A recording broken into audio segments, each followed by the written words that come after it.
Do you eat fruits every day? Urya ivyamwa buri munsi? Yes, I eat fruits every day. Ego ndya ivyamwa buri munsi. Yes, I eat fruits every day. Do you eat fruits every day? Yes, I eat fruits every day. What fruits do you like? What fruits do you like? Nibihe vyamwa ukunda? I like apples and bananas. I like apples and bananas. Nkunda apples, apple hamwe na n'imihwi, bananas. What fruit do you like? I like apples and bananas. Do you like vegetables? Waba ukunda imboga? Yes, I like vegetables. Vegetables ni imboga. Yes, I like vegetables. Ndakunda imboga. Ibi bya bintu by'ibirengarenga n'ibiki, right? Ibintu nk'ibyo de soja. Yes, I like vegetables. Yes, I like vegetables. What is your favorite drink? Ni kihe kinyobwa ukunda kunywa?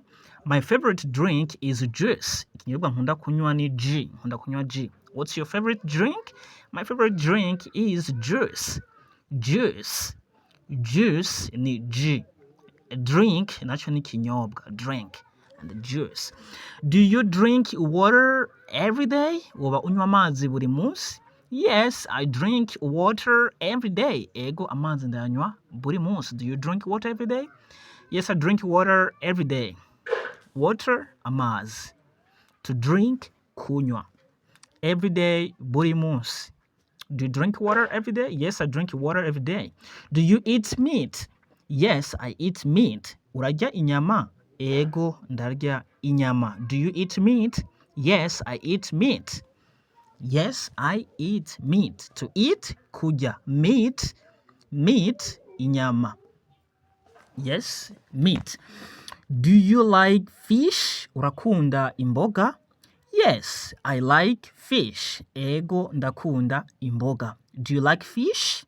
Yes, I like fish. Yes, I like fish. Fish imboga. To like, kukunda. What food do you not like? Nibihe bifungurwa udakunda? I do not like spicy food. Spicy food. Ibifungurwa ati sinkunda ibifungurwa biba birimwo ibirungo byinshi. Yes, spicy food. Spicy food. What? Do you have a family? Uba ufise umuryango? Yes, I have a family. Ego ndafise umuryango. Do you have a family? Yes, I have a family.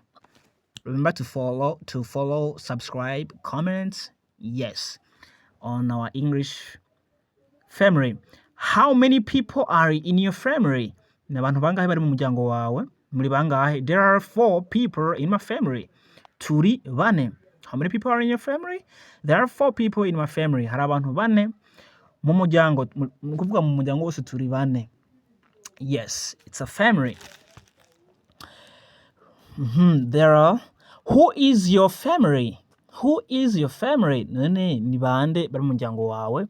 My father, papa wanje, mother, mama wanje, brother and me. Na musaza wanje hamwe na jewe.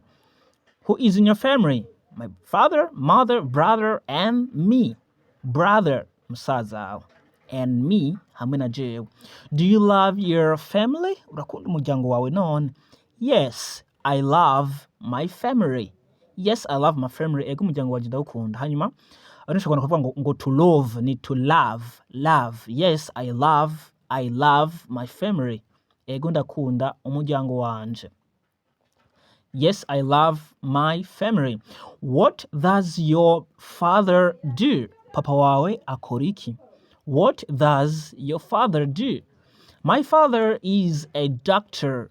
My father is a doctor. Papa wanje ni docteur, umuganga. What does your father do? My father is a doctor. Papa wanje ni umuganga, a doctor. What does your mother do? Mama wawe akora iki? My mother is a teacher. Mama wanje ni umwigisha. A teacher ni umwigisha. What does your mother do? My mother is a teacher. Do you have a sister? Ufise mushikawe. No, I don't have a sister. Oya, nta mushikanje mfise. Ni ukuvuga abo bavukana w'umukobwa. Do you have a sister? No, I don't have sister. A sister. I don't have a sister. Do you have a sister?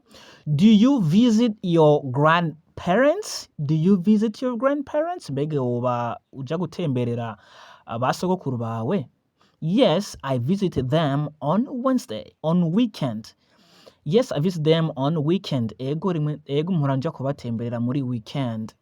Mpora nja kubatemberera muri weekend. Grandparents ni basogokuru. Do you have many friends? Oba ufise abagenzi benshi? Do you have many friends? Oba ufise abagenzi benshi? Yes, I have many friends. Ego mfise abagenzi benshi. Yes, I have many friends. Ego mfise abagenzi benshi. Do you have many friends?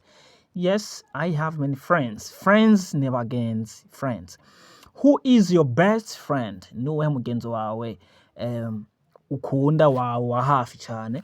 My best friend is Sarah. My best friend is Sarah. Sarah niwe rero ari best friend wanje. Best friend mbitandukanye na boyfriend. Best friend ni wa mugenzi wawe mukundana cyane. Do you go to school? Uraja kw'ishure? None niho kuvuga uriga. Do you go to school? Yes, I go to school. Ego ndaja kw'ishure. Yes, I go to school. Misi yose go kurikirana na preposition to. What is your school name? What's your school name? Ishure rya wiga ko ryitwa ngo iki?